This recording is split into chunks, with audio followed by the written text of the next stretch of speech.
Being Gujarati sofa પર તો આડા પડવું જ પડે. Yes correct. Hi, this is Sunny Sharma from ID creators. So it's really proud basically.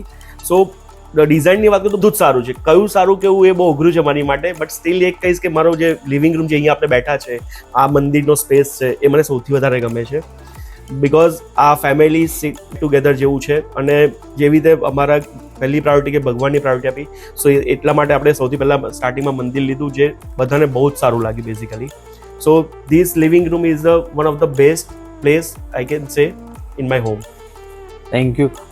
હાર્દિકભાઈ, તમારું ક્યારેક વર્ક ફ્રોમ હોમ પણ હોય છે, અત્યારે પણ તમારા ઘરે ક્યારેક તમે એકલા હો કે એવી રીતે એવા સમયે તમે લિવિંગ રૂમમાં બેસવાનું વધારે પ્રિફર કરો છો. The best thing you wanted to do in your living room, to read a book, to work, even though we have a working desk also, but still તમે લિવિંગ રૂમમાં સૌથી વધારે ટાઈમ સ્પેન્ડ કરો છો તો શાના માટે કરો છો, અને શું એમ્બિયન્સ એન્જોય કરો છો?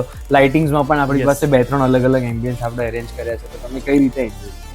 સો લિવિંગ રૂમમાં બેઝિકલી મને આમ કમ્ફર્ટેબલ લાગે છે. જે સિટિંગ પોઝિશન જે ટીવીનું સીટમેન છે તે બહુ સારું લાગે છે. કમ્ફર્ટેબલી હું ટીવી વોચ કરું, એ મારું સૌથી વધારે પ્રાયોરિટી છે. સેકન્ડ કે લાઇટમાં ઘણા બધા ઓપ્શન્સ છે. સપોઝ એક સિંગલ લાઇટ હોય, રાતને બેઠા હોય તો એક આ લાઇટ ચાલુ કરીને બેસું છું.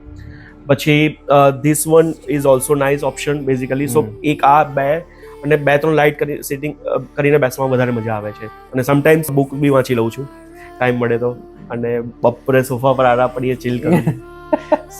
સો બીઈંગ ગુજરાતી સોફા પર તો આડા પડવું જ પડે. પડે. Yes correct.